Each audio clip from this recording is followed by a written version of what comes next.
Hello students, in today's class we are going to learn first standard English lesson number 2, that is nature.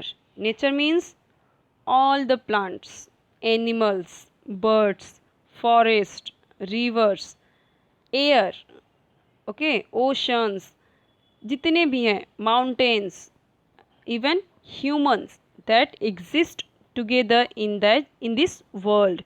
तो पूरे world में, पूरी दुनिया में जितनी भी चीज़ें हैं, जितनी भी, चाहे वो बड़े पेड़ हो, छोटे पेड़ हो, बड़े पहाड़, छोटे पहाड़, आकाश, ठीक है, पृथ्वी, और जितनी भी चीज़ें हैं, जंगल, झाड़ी, एनिमल्स मतलब जितने जानवर हैं, बर्ड्स हैं, जितने कुछ भी हैं, सब के सब क्या हैं, नेचर के पार्ट हैं। ये सब के सब किस में आते हैं, नेचर। सो नेचर किससे मिलके बनी हुई है, ये सारी चीज़ें, अर्थ पे जितनी भी चीज़ें हैं, समुंदर, पानी, धरती, ठीक है, पेड़ पौधे, झरना, सारी चीज़ें मिलके क्या बनाती है, नेचर। सो ये सब किसके पार्ट हैं, नेचर। नेचर का मतलब ये सारी चीज़ें नेचर में आ जाती हैं। ओके, सो चलो पढ़ लेते हैं हम इसे। पहले एक एक वर्ड अच्छे से पढ़ते हैं। सो आपको एक एक वर्ड अच्छे से देखना है कि लिखा क्या है। Okay, nature is might, nature is strong, nature is beauty, nature is Moody,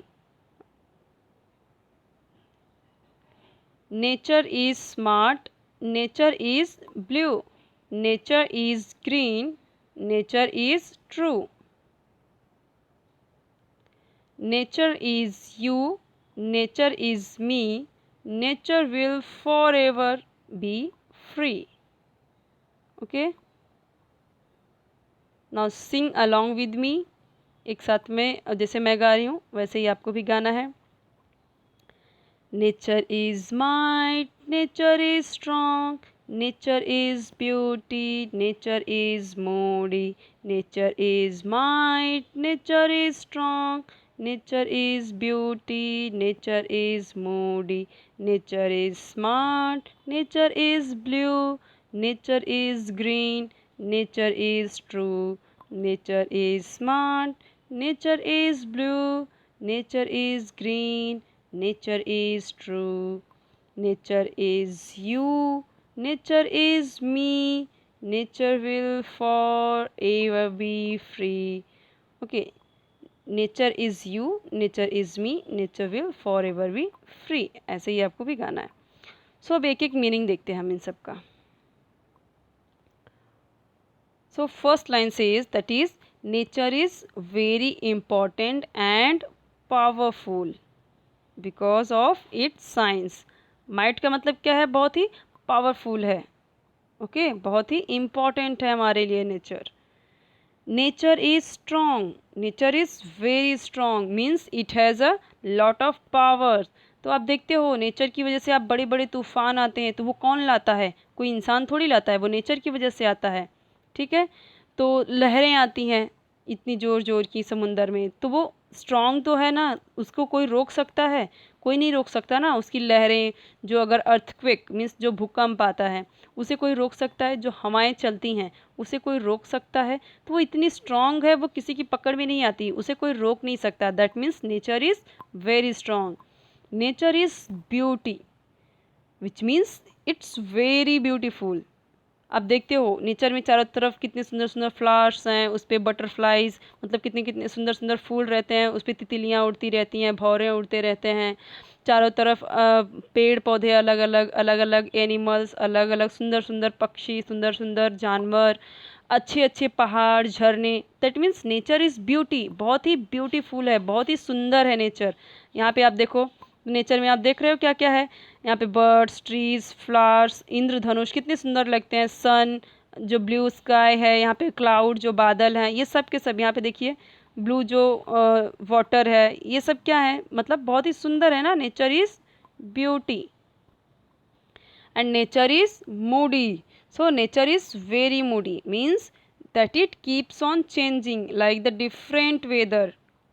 Okay, like summer, winter, spring, autumn and rainy season and so on. तो ये मूडी है, कभी बारिश आ जाती है कुछ महीने बाद, कुछ महीने बाद ठंडी आ जाती है, कुछ महीने बाद गर्मी आ जाती है, कुछ महीने बाद बसंत मीन्स स्प्रिंग का मौसम आ जाता है, कुछ महीने बाद ऑटम मीन्स पतझड़ का मौसम आ जाता है।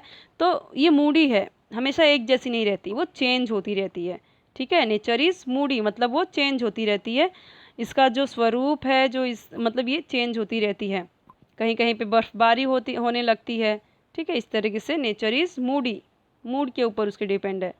Nature is smart, so nature is very smart means it has all knowledge about anything. उसके पास सब नॉलेज है, नेचर के पास सारी नॉलेज है, उसके पास बहुत ही नॉलेजेबल है। ठीक है, आप देखोगे तो किस तरीके से सारी चीज़ें होती हैं, मतलब सब कुछ कोई उसे बनाता नहीं है, सब कुछ अपने आप बनता है। ठीक है, तो नेचर बहुत ही स्मार्ट भी है। Nature is blue, blue nature is blue means ये ओशन एंड स्काई। तो यहाँ पे ओशन और स्काई से, क्योंकि हमें पता है जो आसमान है वो भी ब्लू है, जो समुंदर होते हैं वो भी ब्लू होते हैं। सो यहाँ पे कौन से कलर के होते हैं, ब्लू कलर के होते हैं, इसके लिए यहाँ पे बोला गया है कि नेचर कौन सा कलर है, ब्लू भी है। Okay, nature is green, green का मतलब, तो यहाँ पे अगर आप देखो, so here the poet refers to the trees and forest which are green in colour. So यहाँ पे देखो, अगर फॉरेस्ट है, ट्रीज है, तो सब कैसे कैसे कलर के हैं, ग्रीन है ना। ये जो जंगल है, माउंटेन भी ऊपर से देखो तो ग्रीन लगता है। तो ये क्या बोला गया यहाँ पे, नेचर इज़ ग्रीन, मतलब कि नेचर इज़ ग्रीन। तो ये सब नेचर के पार्ट है ना, ये ट्रीज़, ये पेड़ पौधे, ये जो जंगल हैं, ये सब ग्रीन ग्रीन दिख रहे हैं, तो इसके लिए बोला गया है नेचर इज़ ग्रीन। ब्लू क्यों बोला गया, क्योंकि आसमान ब्लू है, वाटर ब्लू है, इसके लिए बोला गया nature is blue and nature is green, ये सब जो ग्रीन ग्रीन है। Nature is true, okay, so nature is true, it is reality and it is real. कुछ झूठा थोड़ी है, कोई सपना थोड़ी है, ये क्या है, ट्रू है। नेचर ही क्या है, सत्य है, जो नेचर है वही सच है। ठीक है, ये सारी चीज़ें यहाँ पे जो आप देख रहे हो सब कुछ नेचर से ही है और सब कुछ सही है, कुछ भी फ्रिक्शन नहीं है, कुछ भी ऐसा दिखावा नहीं है, कोई कार्टून की दुनिया नहीं है, सब कुछ सत्य है। Nature is you, nature is you which means we all are a part of the nature, हम सभी क्या हैं, नेचर के एक पार्ट हैं। अगर ये धरती ना रहे तो हम रहेंगे क्या, ये हवा ना रहे तो ये हवा क्या है, नेचर से हमें मिलता है, तो हवा ना रहे तो हम रहेंगे क्या। वाटर हमें नेचर से मिलता है, मतलब प्रकृति से, कुदरत से मिलता है हमें। अगर वाटर ना रहे, फूड ना रहे, फ्रूट्स ना रहे, क्रॉप्स ना मतलब फसल ना उगे, तो हम जिंदा रह पाएंगे क्या, तो नहीं रह पाएंगे। तो ये सारी चीज़ें हमें कहाँ से मिलती है, नेचर से मिलती है। तो अगर नेचर नहीं तो हम भी नहीं। So nature is you, nature तुम भी हो, हम भी एक पार्ट है नेचर की। नेचर इज़ मी, मैं भी एक नेचर, मतलब मैं भी नेचर से ही हूँ। नेचर नहीं होता तो मैं भी नहीं होता। ये कौन बोल रहा है, ये राइटर बोल रहा है, पोएट बोल रहा है, जिसने ये पोयम लिखी है।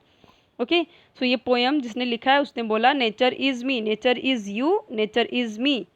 Nature will forever be free, so we can not control the nature, it is free, it will do all these things and works its own way। वो अपने तरीके से वो काम करती है, नेचर को कोई रोक नहीं सकता, वो फ्री है। अगर उसे तूफान लाना है तो वो लाके रहेगा, उसे बारिश लाना है तो बारिश लाके रहेगा, धूप निकलना है धूप निकल के रहेगा, उसे कोई रोक नहीं सकता। Nature will forever be free, वो हमेशा के लिए फ्री है, उसे कोई पकड़ के नहीं रख सकता, उसे कोई कंट्रोल नहीं कर सकता कि जब मर्जी चाहा बोल दिया नेचर बारिश कराओ तो बारिश हो गई, नेचर धूप कर दो तो धूप हो गया, ऐसा हो नहीं सकता। That means nature will forever be free, वो हमेशा फ्री है, उससे कोई कंट्रोल में नहीं कर सकता। Now here given some tough word, you have to read it and learn it, like nature, might, strong, beauty, moody, smart, blue, green, true, ever, tree। सब ये सब sorry this is free. Okay, so ये आपको पढ़ लेना है अच्छे से।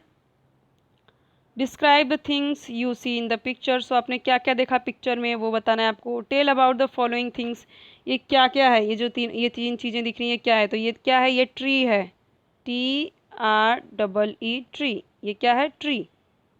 ये क्या है, दैट इज़ फ्लावर, तो फ्लावर की स्पेलिंग FLOWER, फ्लावर। ये क्या है, दैट इज़ बर्ड, बर्ड की स्पेलिंग BIRD, बर्ड। ओके, सो यहाँ पे आपने क्या क्या चीज़ें देखी हैं, तो यहाँ पे मैं आपको बताती हूँ क्या क्या है। This is sun, and that is rainbow. Okay, that is sun, that is rainbow, that is cloud, बादल. रेनबो का मतलब क्या होता है? इंद्रधनुष.